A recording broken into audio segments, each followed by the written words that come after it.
Jadi ini kita tambahkan sini.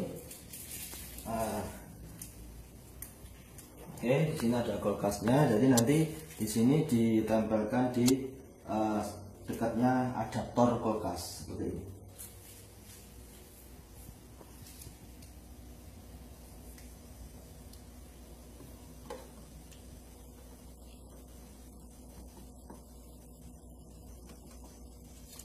Nah,